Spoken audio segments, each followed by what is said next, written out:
Assalomu alaykum va rahmatullohi va barakatuh. Azizlarim, Farg'onada bitagina biz yangilik qilishdan hech qachon charchamaymiz.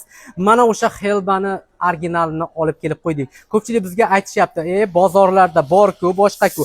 Azizlarim, bozordagilar hammasi o'zimiz O'zbekistonda teplitsalarda yetishtirilgan Xelba. Ushbu ko'rib turgan Xelbangiz bu haqiqiy Misrning cho'llarida bo'lgan 70 gradus quyoshni tig'ida pishgan mana shu tabiiy mahsulot. Bu Allohning inom etgan ne'mat. Qarang buni, ko'rinishini qarang buni.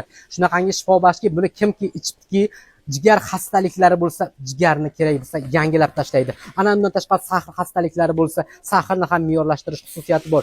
Yosh bolalar siyib qo'yyaptimi? Mana shularga ham shifo. Hattoki yosh katta odamlarda prostat shamollashlari bo'lsa, shunga ham shifo bo'ladi. Boringki, bu organizmni butunlay yangilab tashlaydigan mahsulot.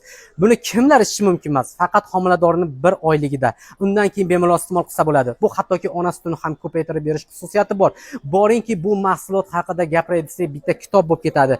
Lekin mana bizda qora sidanani o'limdan boshqa hamma dardga davo degandek, bu Xelbani ham xuddi shunday qabul qilsangiz bo'ladi. Buni choy o'rnida ichib yuring, shunaqangi shifo topasiz. Hattoki oshqozon yaralari, gastritlar deysizmi, o't qopida muammolar bormi, buyrakda toshingiz bormi, tuzingiz bormi, hattoki shularni ham eritib tashlaydi.